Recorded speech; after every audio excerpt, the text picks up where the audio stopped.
So, welcome to 13 Minutes Why Every Man Needs a Why. My guest today, Jared Wosmek. Hey, Jared. IB. So honored and privileged to have you. Thanks for taking me up on this. The honor is mine. I appreciate this opportunity. Sometimes I have guys on because they have an interesting and important story to tell about their journey. Sometimes they've done, something professionally that's remarkable. Sometimes they've done transformation, inner work. You're like you're a hat trick. You're all three of those things. Oh, okay. Yeah, we'll see. I appreciate Well, that. I know you pretty well, so I feel like that's the area we're going to touch on. But, maybe just because our listeners don't know you yet, maybe just kind of tell us your journey. Take it as far back as you want, but your story is unique, and I think it's a story that needs to be heard. Sure. Well, I'm from central Minnesota. I grew up, about 20 minutes from where I'm currently living in Wilmer, Minnesota. Actually grew up in New London, Spicer area. But uh, yeah, pretty rural part of the state. It's about 2 hours west of the metro area. Uh, I grew up, went through school. I ended up going to college and went into a career in law enforcement and worked in that career for about 19 years. And I ended up leaving my police career and it's kind of muddled for a little while. I left my police career because I was medically retired, and I suppose we could get into that as much as we would like as we move forward.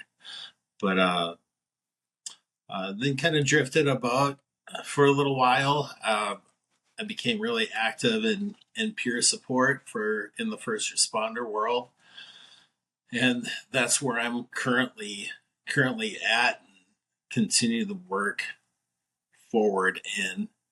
I want to continue to grow and get better in that area. So, knowing you and not, our audience obviously doesn't have the same privilege, but you are in Enneagram language, I think an Enneagram 9 peacemaker, certainly also a helper, the two. Those are some of the softer, gentler, kinder Enneagram types. Anybody who knows you and watching this goes, "Yep, that's Jared. He's a peacemaker. He's a helper." Fair? Is that fair? Absolutely. So Yeah. yeah. So during my police career, I didn't always necessarily fit that mold. Well, that's what I was gonna say. How in the hell did you end up as a cop? Well, and most of my life, I'm going to be very sincere here.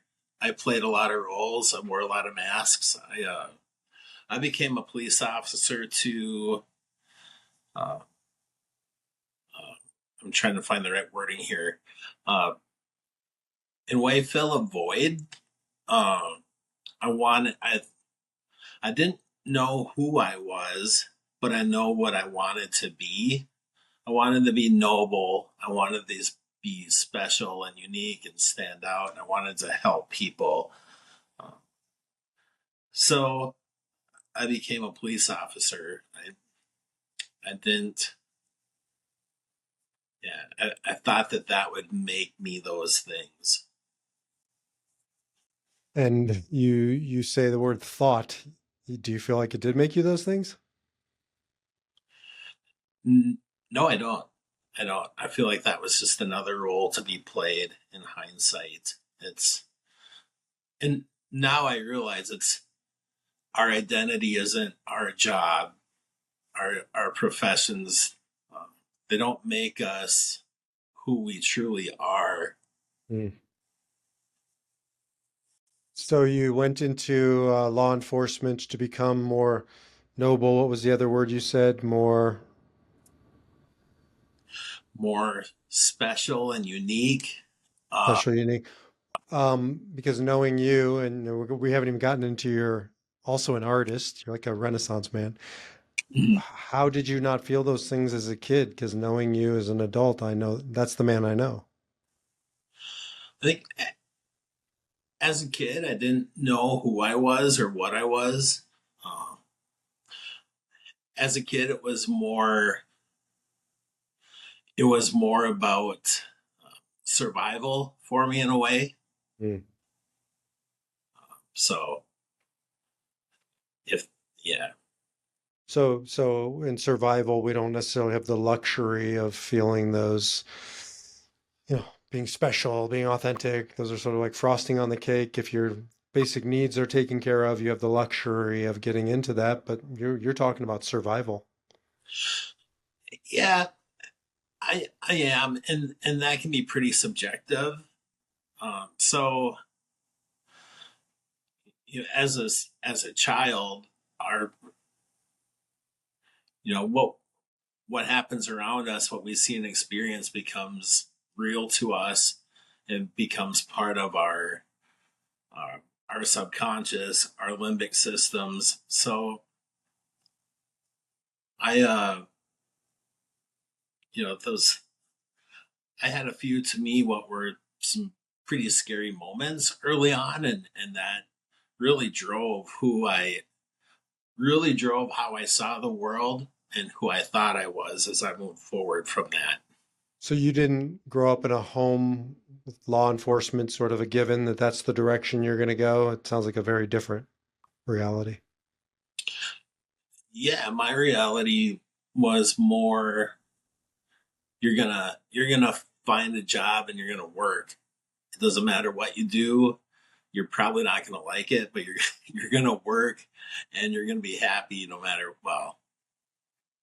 you're just gonna work, period. And that was the priority. It wasn't necessarily uh, following what you're passionate about or finding what you're passionate about or building on your skills that that are unique to you.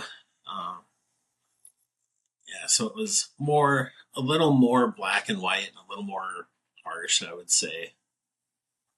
Um, if you could rewind, well, for me, if when I think about what I wanted to be when I was a kid, interestingly, it was a cop. I think that's what I wanted to be.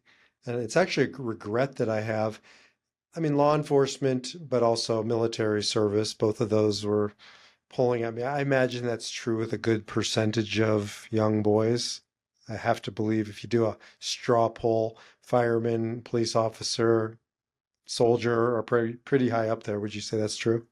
Yes, absolutely. Yeah, But it and wasn't true for you.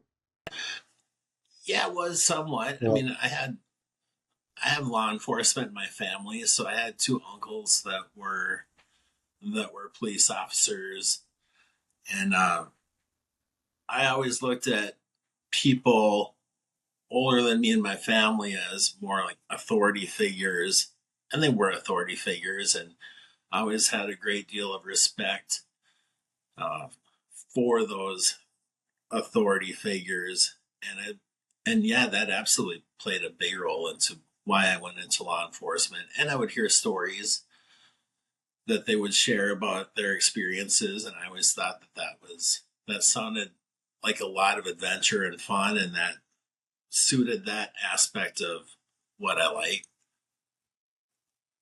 Makes sense. So what was it like being a peacemaker, a helper, that sort of gentle giant that you are as a police officer? What was that like? It was it was incredible. I was able to accomplish a lot.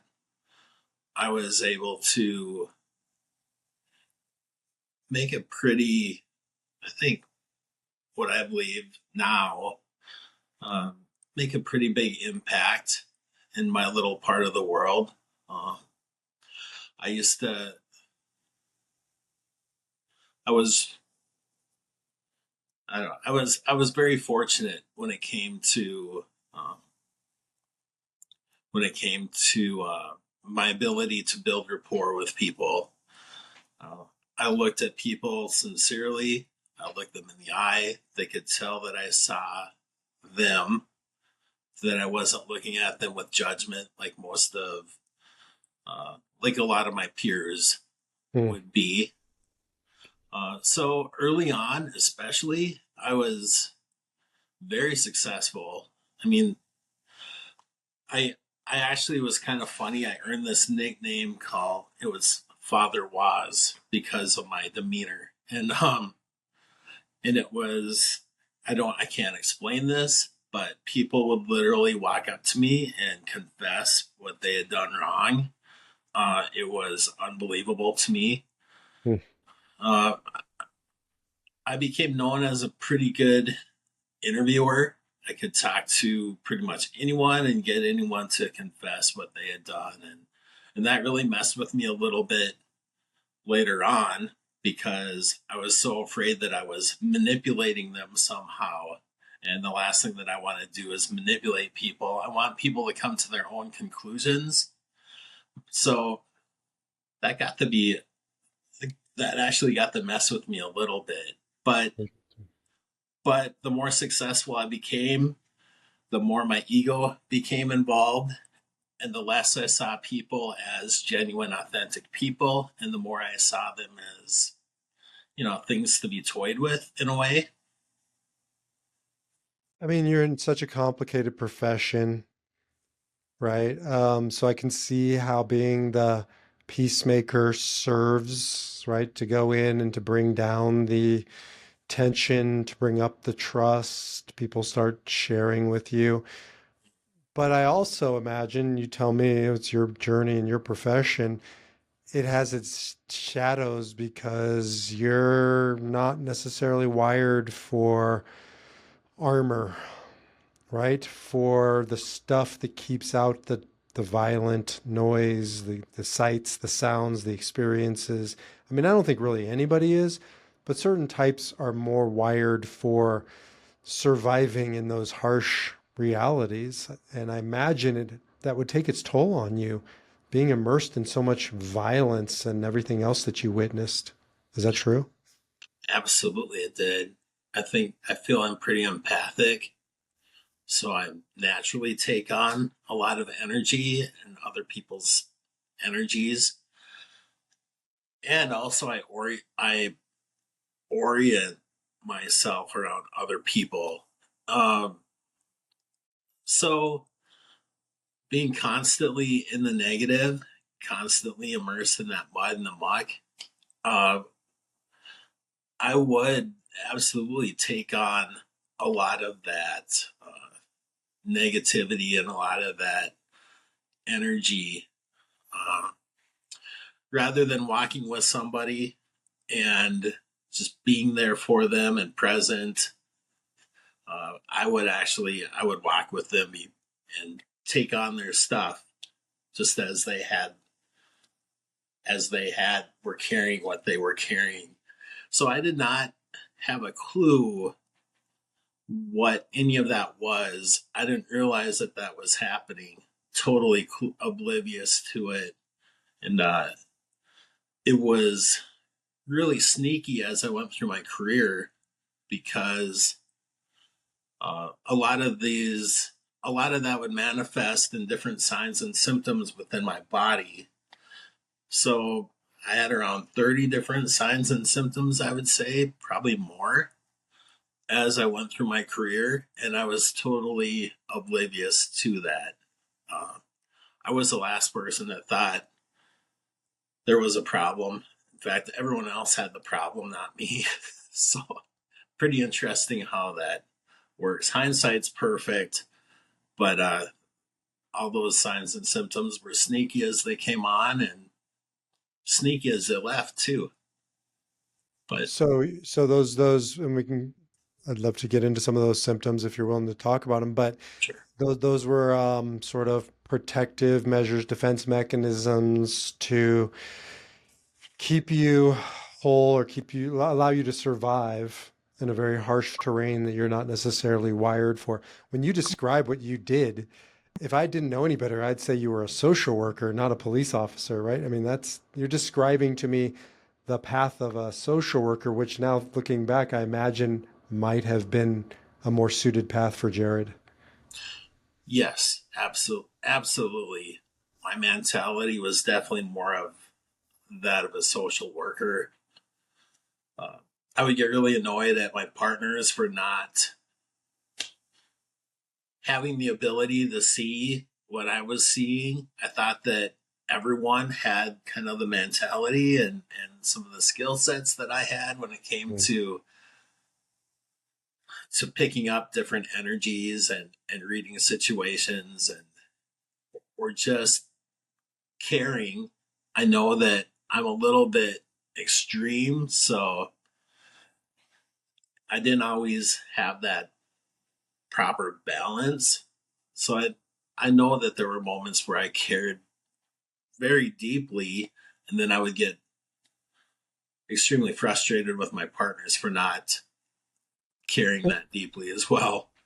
And I hear, these critiques, especially over the past 5, 6 years around police officers, but, and I'm not defending them, you're in the profession. But I do imagine there's a necessary wall that has to be maintained to keep one's sanity, to keep one's wits, right? To not allow themselves to be impacted as dramatically or as, empathically as you were because you pay a price for it. Well, you did pay a price for it. Yeah. So after the career began, after it started, I I absolutely started to build the wall, and for what I thought was for protection, not only for myself but for those that I love and that love me. But then again, hindsight, when I built that wall, I wasn't allowing love to leave or come in. So there was a lot of emotion that was shut off, and there was a lot of judgment that was attached to basic emotions. So that really made things messy uh, with me. It really caused a lot of problems. I don't have statistics in front of me, but this podcast is called 13 Minutes, and it's based on the statistic that every 13 minutes a man kills himself in America. Statistics are higher elsewhere. I know for a fact, I just don't have data in front of me that that number is higher with law enforcement. Mm-hmm. Is that is that true? It's true, and forgive me because I can't recall the exact statistics, but yeah, it's I've known people who have killed themselves. I know people who have been very close to it. Um, I know, like in my darkest place, I felt a lot of despair, incredible pain. Fortunately, I personally never got to that place where I was suicidal, but I've definitely felt despair. I've felt the shame and the guilt, and there's so many factors. It's really hard to it's hard to explain the gravity of that place. So, uh, yeah, it's the statistics are high and it's scary, and I have a lot of love for the first responder world. I mean, that's where I came from. I care about the community, but just knowing the first responder world, I know how incredible those people are and how much they give them of themselves, and that's just they're just extremely important to me and worth fighting for and saving, or at least doing my part to.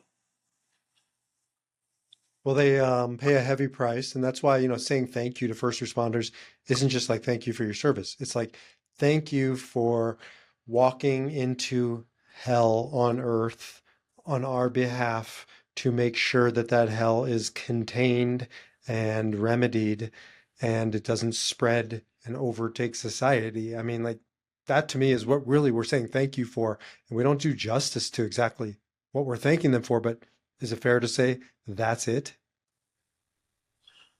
Yeah, yeah. And thank you to a first responder, whether it be corrections worker, law enforcement, firefighter, dispatcher, whatever that responder may be. I mean, a simple thank you goes a very long ways. I mean, so many people, you don't even need to be a first responder, just want validation, and that's important. But it's like people, I talk to people who have survived loss by suicide, and they walked into their parent who shot themselves and all the ramifications of that. And that's horrific. Nobody should have to see that. But a first responder walks into that by choice on behalf of us. So that because somebody's got to go in there and clean it up and figure it out and make sure it was a suicide and not a homicide and et cetera. And I talked to a first responder who told me, they were literally standing in somebody's brains, and they took them decades to shake that, but they did it because it was their duty. And it's like, just that's when it hit me, like, wow, thank you, because somebody has to do that, and you as a first responder, you're making that choice to do it. Yeah, absolutely. It can be a double edged sword because it's for me it was and I don't use this word lightly, and I hope I'm using the right word, but it was an honor to do that. Uh, and I felt like, the buck stopped with me. Who else was going to do that? And yeah, there was like, I cannot count how many suicides that I went to, how many of those calls, and yeah, it. Mhm. Well, Yeah, but the word in Hebrew honor is kabed, is kavod, comes from kabed, which means heavy weight. And so, but it's honor literally, and it's a weight that you bared a weight. And if you bear that over and over and over, a weight literally, physically will break your back if you put too much of it on you. And that kind of weight can break your spirit. And maybe talk to us a little bit about that period where, your spirit did break. All of those 30 signs kind of finally collapsed and you chose to leave. Would you share with us that process? yeah, absolutely, absolutely. Toward the end of my career, I had worked. I had worked patrol for about 14 years, and the city that I worked in, we're given a lot of leeway. So I did a lot of my own investigations. I served a lot of warrants. I was very active. My philosophy was, I must work hard. That's part of who I am. I have to be active. I have to set the tone. I had to just push and push. And I always, being young, I was pretty naive. I thought I could handle whatever is given to me because this profession, it's a calling. God called me to this profession, therefore I'm protected. And I'm gonna make it through this thing and everything's gonna be great. I'm gonna ride off into the sunset at the end of my 30-year career, have the coffee party, which very insignificant to a lot of people, but to me that was a huge thing, not having a coffee party after my career like everybody like Is, everybody is that else. what it sounds like? A coffee party? Like that's what we're talking about? That's exactly it. Very small, minor, but it was a big deal to me to not have that. And talking to other people, it's a big deal who couldn't have that either. But anyway, going through that career, I was invincible until I wasn't.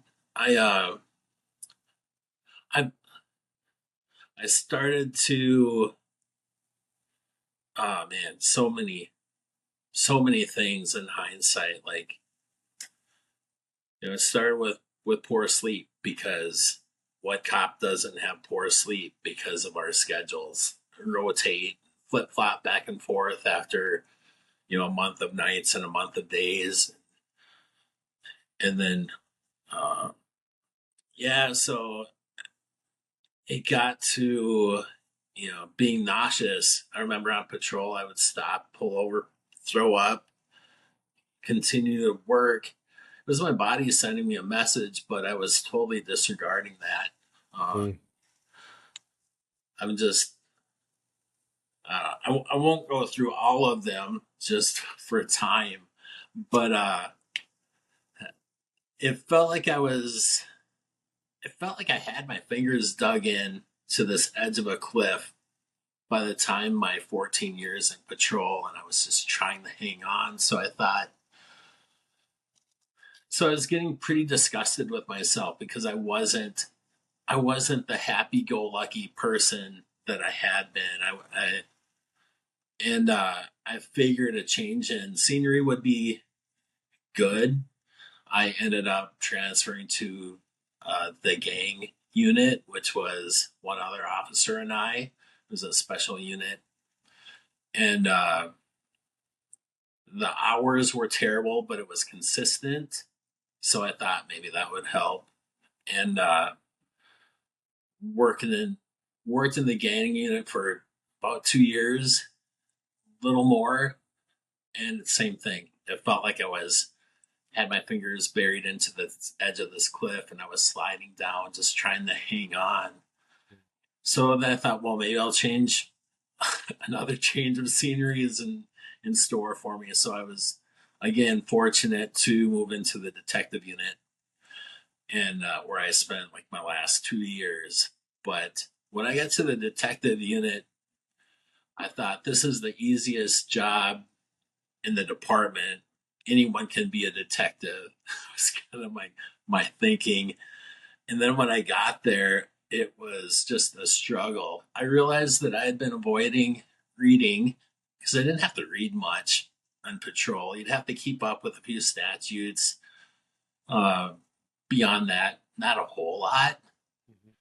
So then when I started to have to read or look at numbers, everything was just jumbled. My dyslexia was out of control.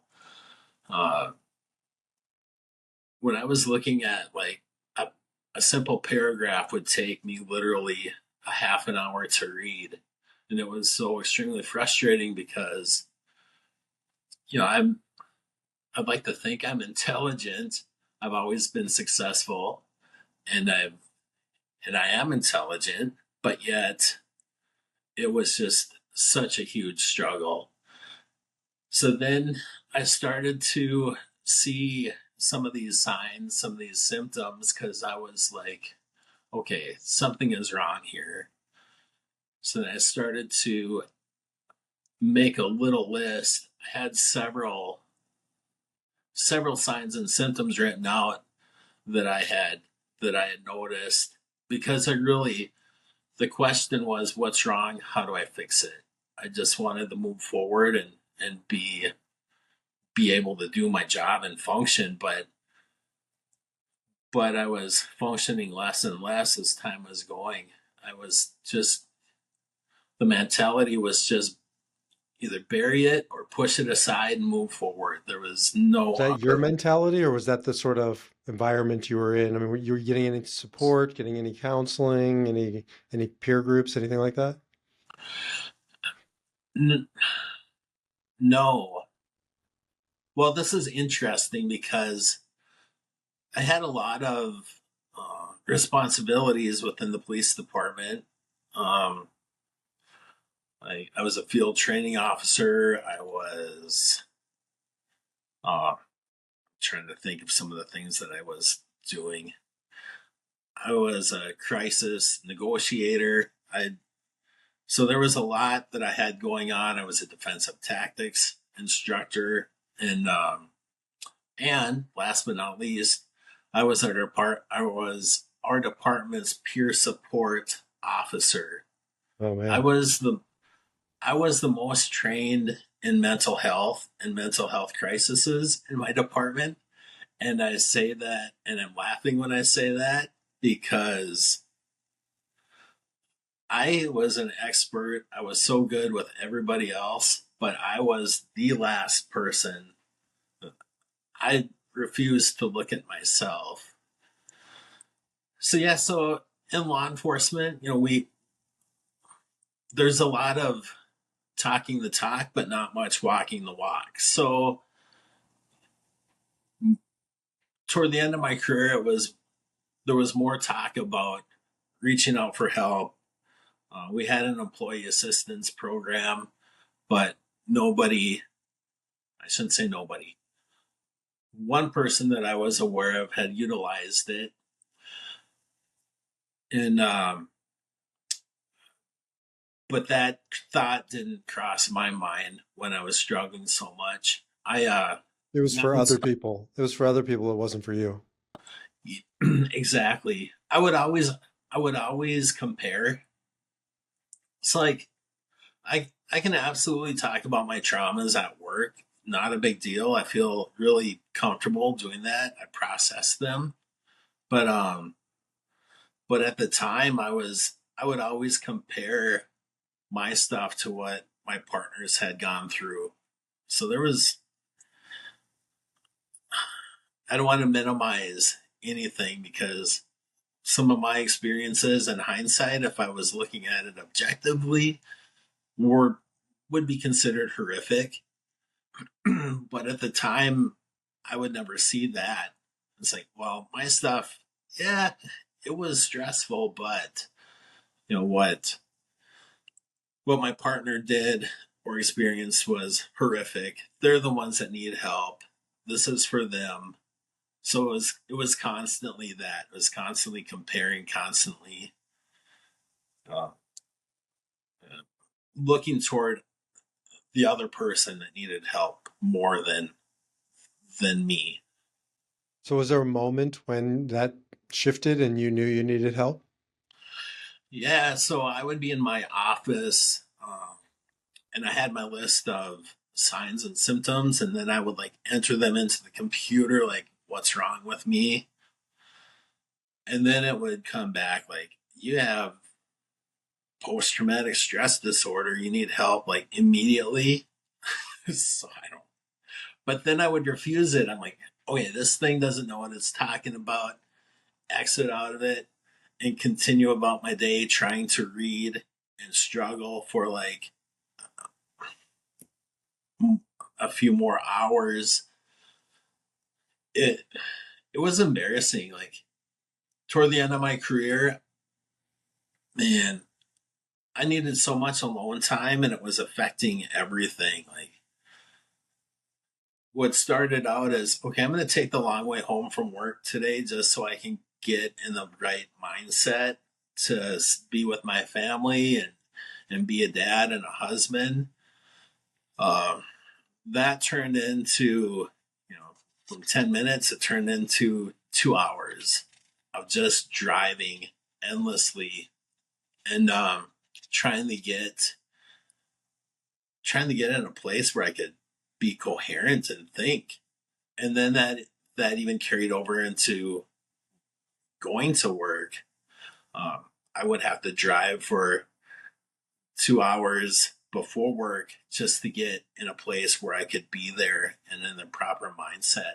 Mm. It's really embarrassing and hard for me to talk about, but it's it's part of what I experienced. Well, So thank you for sharing it. Was there a moment when you said, "I'm done"? not necessarily, but there was a moment where I said, I can't do this alone anymore. I need help because for years I'd been trying to do it alone, and that's the mechanics of trauma and loss. You know, no one can walk in that person's shoes or or necessarily understand, but man, we can't do it alone. Um, so so then I thought, okay, it's time that I utilize the employee assistance program. And I still remember the day I walked into my chief's office, and I asked to close the door behind me, and I and I told him that I am struggling, and that's the words that I remember that I used. And then I said that I need help, and and that I wanted to utilize the employee assistance program. And I had already investigated into it. It was actually at a facility that we worked pretty closely with. So I had already made arrangements at a different facility, so I just said, basically, um, this is what I need, and the chief was extremely helpful in fulfilling that. I'd reached out to a psychologist friend, and I'm like, I'm not sure what's going on, but I need a lot of help. And do you have anyone that you could recommend? Because I knew that she wouldn't work with me just because of that relationship. And I knew that I was a really great BSer. So I just said, I just need someone that could see through my BS. That's all. And so the chief was supportive, and and I had a psychologist lined up that I could go and talk to. And honestly, my mindset was, I'm going to talk to the psychologist maybe 2 sessions, and then I'm going to be great. I'm going to be good to go. I could return, I could be happy again in my career and ride off into the sunset.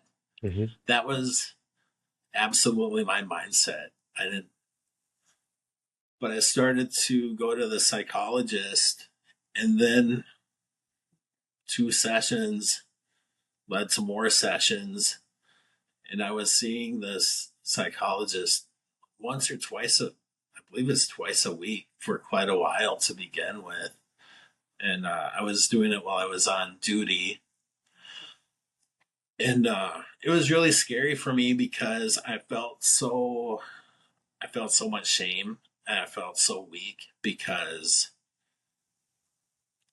why should I be getting this help when my partners had it worse than me?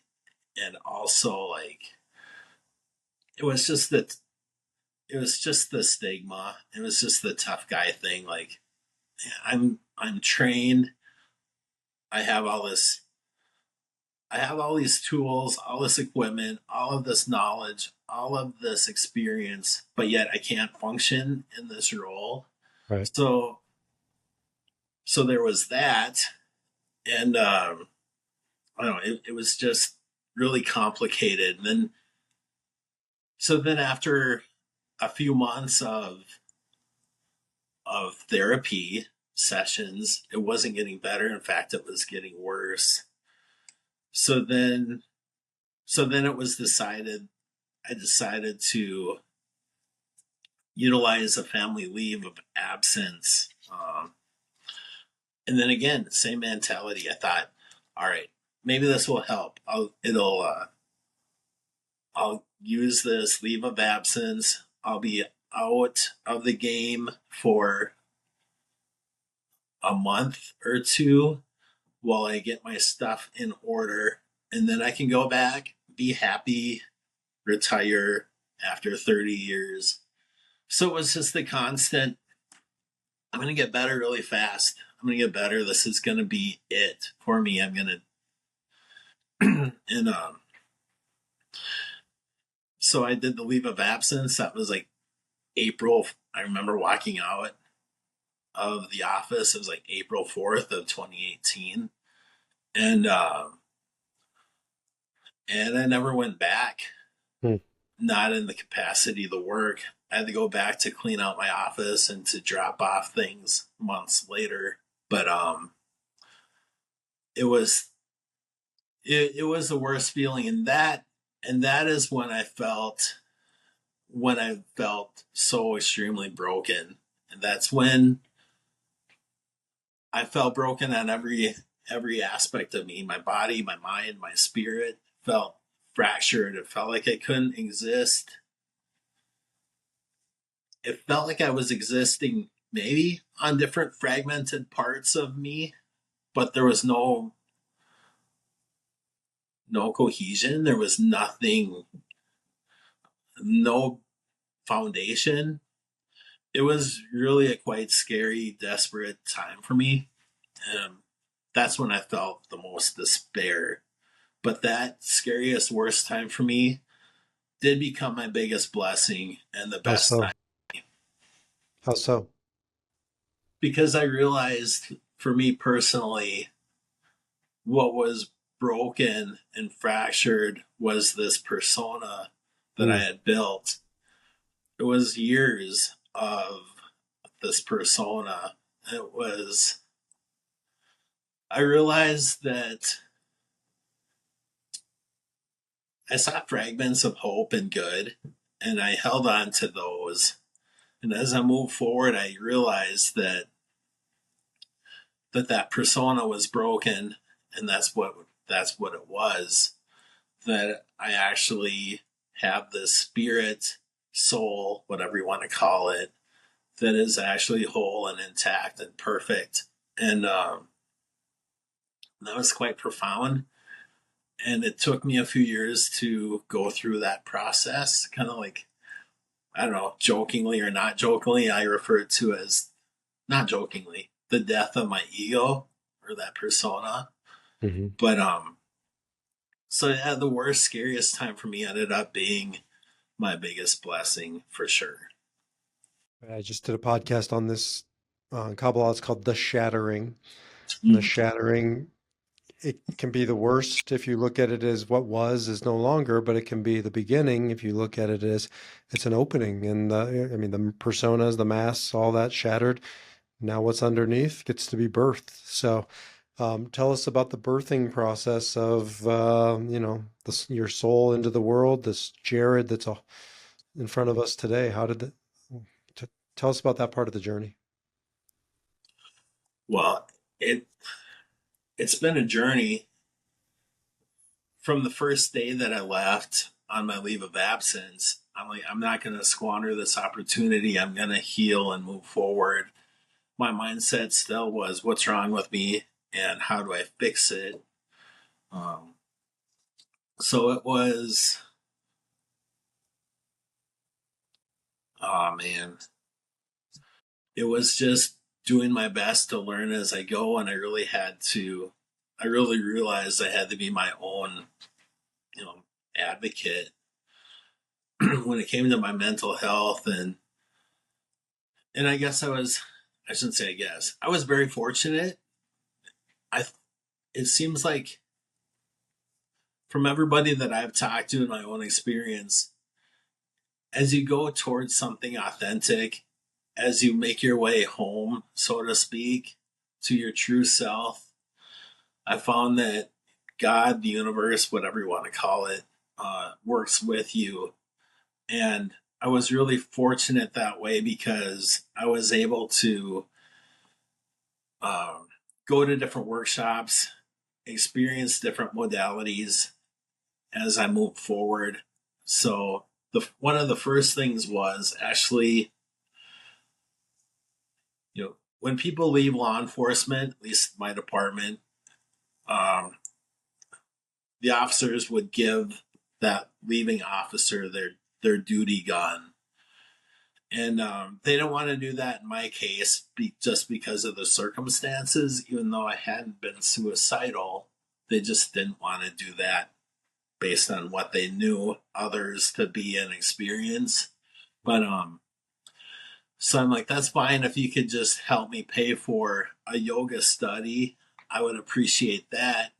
So that was actually the better gift that I could have received, I feel, in hindsight, because they helped me pay for this yoga study that I was a part of right away. And that made a big difference as I began to move forward, just in understanding my body and also So wait, real. let me get this straight. A bunch of burly cops, right? Normally they give a gift of the gun. Instead, they gave a gift of the yoga study. That has to be a first It in was. retirement gifts. It was a first. Yeah. So yeah, leave it to me for uh, all First. of these firsts. So So wait, why yoga? Like, where? How did we get to yoga? What's that about? I I lost interest in absolutely everything that I used to be involved in and I used to like to do. So by that point, I was huge into running. I'd run a marathon. I had huge into running, but it was like a flip, like a switch was flipped, and I lost all interest in that. When I tried to do it, I just couldn't. do it. Mm. Same with triathlons. I was involved with triathlons. I love that. Again, like training for that, I just couldn't do it. And then, and I tried like uh, CrossFit stuff. I tried all these different trainings. I tried,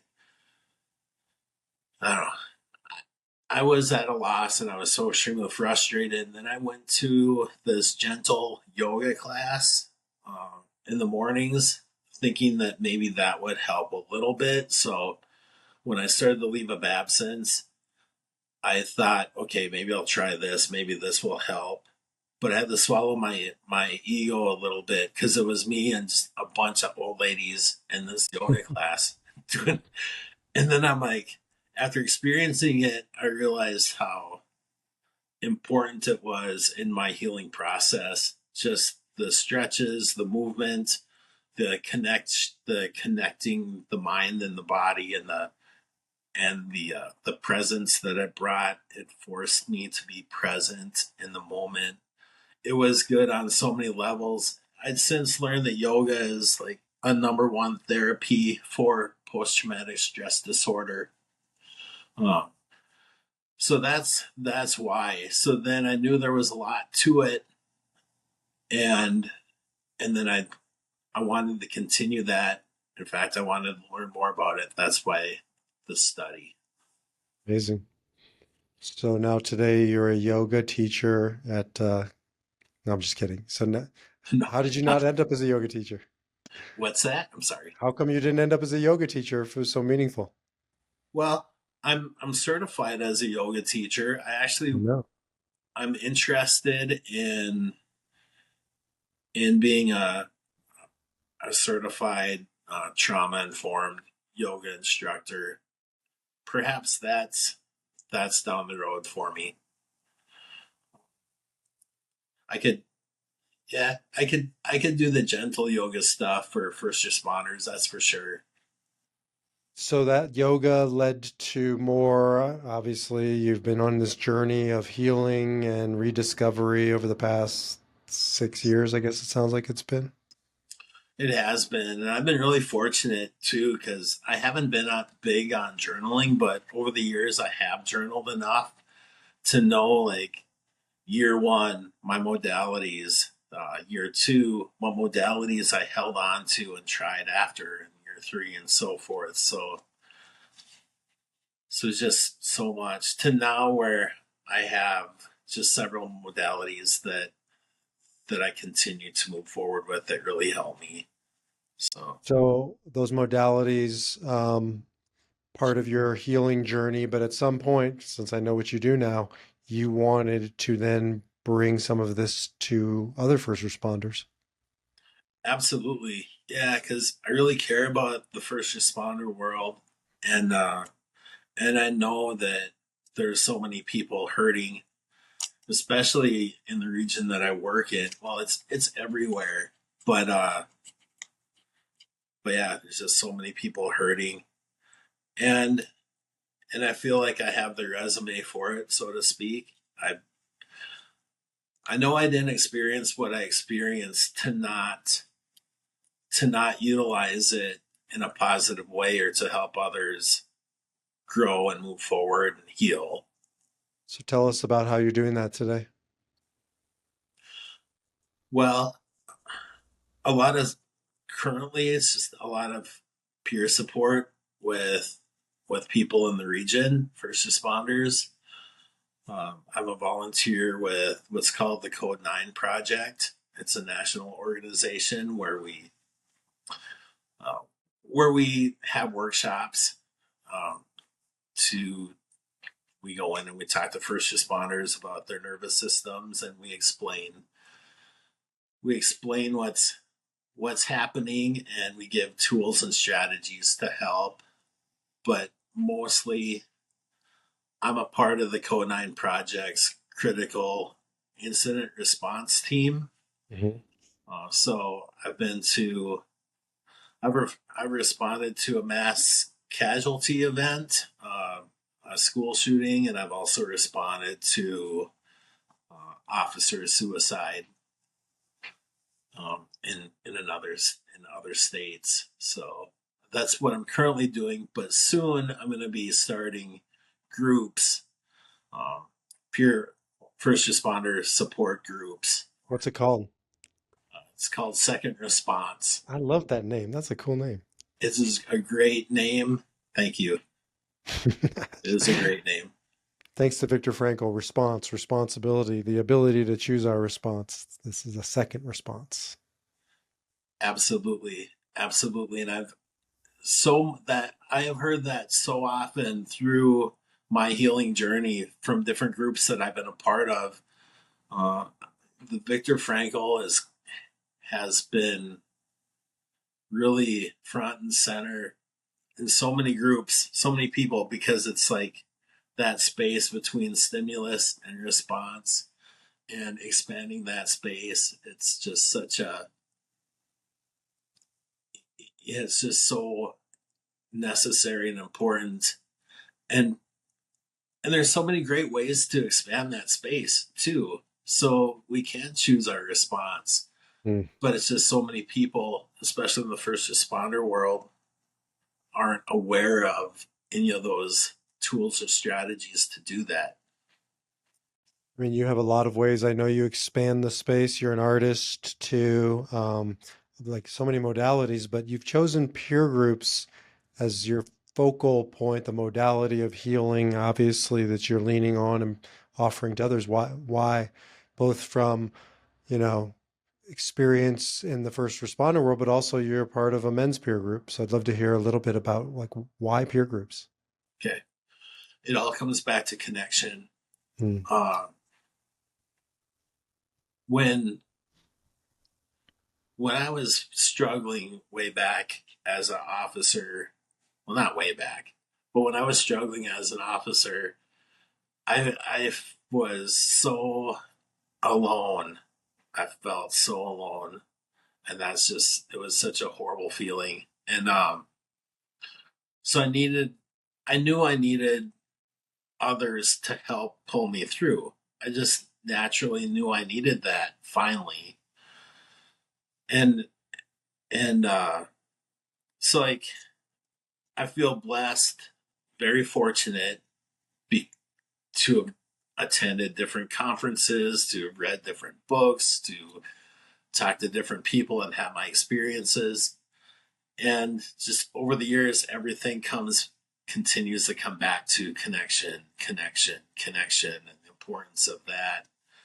And also in my own experience with your men's groups, just I see how incredible and positive and healing, uh, how healing it can be simply through connection with others. It's just it's mind blowing. I'm not sure how else to explain it. It's so simple, but yet we have gotten so we in the first responder world, we as a society, I feel, have gotten so far away from those connections. We're the most least connected society, it Mm. seems. So it's all about connection. Yeah, for sure. It's about connection with peers, right? It's not the top down being talked at or, a sage on a stage. There is this when you bring down, well, I mean, look, you were ahead of a peer network, and when you were a police officer, but you didn't engage it. In some ways, you were above it. You were in charge, right? But when you bring that down and we're all in this together, there's a power of feeling seen and seeing the person across from you that I just think is second to none to a peer group, which is why, they exist in so many ways, like with AA groups and more. So I do believe there's a power in the peerness of the group as well. Oh yeah, and there is just so much shame and guilt. Well, I feel shame and guilt for feeling shame and guilt. Has kind of been my tendency over the years, but it's like, and I just felt like I was so alone with these signs and symptoms. I mean, being with others and hearing I mean, just hearing from another officer, like, yeah, I experienced that, is so healing. It's there's been countless times where I shouldn't say countless, but a number of times where I've shared my experiences, and it's just been so incredibly embarrassing. Whether it's like you pull over and you throw up, or you pull over because, well, there's digestive issues that come with fight, flight, survival mode. There's been a few times where my body has had to rid itself, and yeah, so there's a few times where I'm just gonna be really open and blunt because this is a good example, and I can use me as an example where I had actually defecated in my uniform, like after a call. Unfortunately, I was able to go home and and fix that, but it was just so extremely embarrassing and defeating, and I beat up myself over it, and I kept it in. I felt like I was the only one that had ever experienced that, and it was just the worst. Or having to sleep on the couch or in a chair at night just because of whatever the different factors are. It's like I thought that I was alone with some of these signs and symptoms until I shared those with others, and then it's like, oh yeah, that's a thing. This happened to me. Like I've heard that so many times from other people. So it gives it just makes it okay for others to share that as well, and then you're not so alone with some of these things. It's really extraordinary, and it is very healing and helpful. Absolutely. That's why men's peer groups are so powerful because men, we're taught to withhold these things from each other. You don't show your weaknesses, your vulnerabilities, and then you have no males in your life who you can be vulnerable with. Voila, like that's how it happens. It's not magic.